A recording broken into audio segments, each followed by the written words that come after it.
Do browsing with Xscape, it's an add-on feature. To use XWeb, you push the XWeb icon.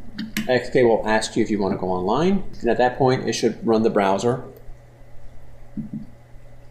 And we are now running Firefox, and we've come up with basically a default home page which has got a bunch of mobile links to make it easier for the end user. The first time a user uses XWeb, it's going to ask him for a username and a password. He needs to enter his Xscape username and password, and then tell Mozilla to remember it. Now, we're browsing with compression. Let's go to the full CNN.com webpage. This is a full-blown web page. Several things that you'll notice here. One, the images are really blocky.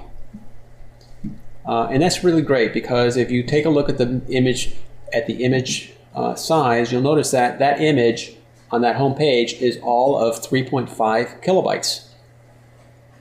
Let's just open up a regular web browser, and let's just go to the CNN homepage and see how big that image really is. CNN.com. Here's my image. If I come here and I say inspect element, because I'm running Chrome,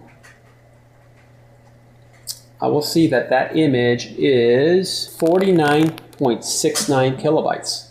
All right, so let's compare that. That's 49.6 kilobytes versus 3.5 kilobytes. That means that that image is more than 10 times smaller in XWeb than it is on the original page.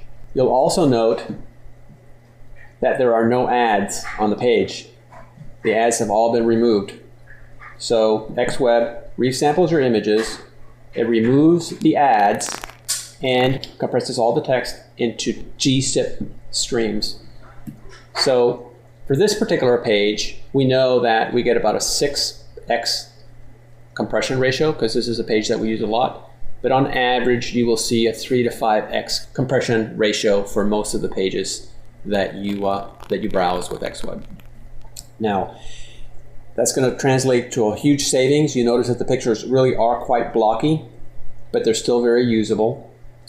If we go back to Xscape, if you go to Settings, Preferences, you'll notice under XWeb that you can change the compression level.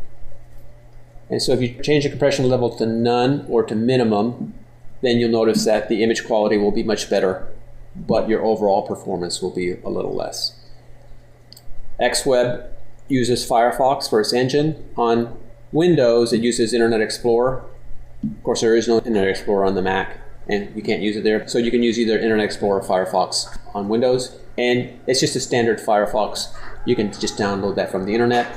With the Mac version, we have that bundled in with the application.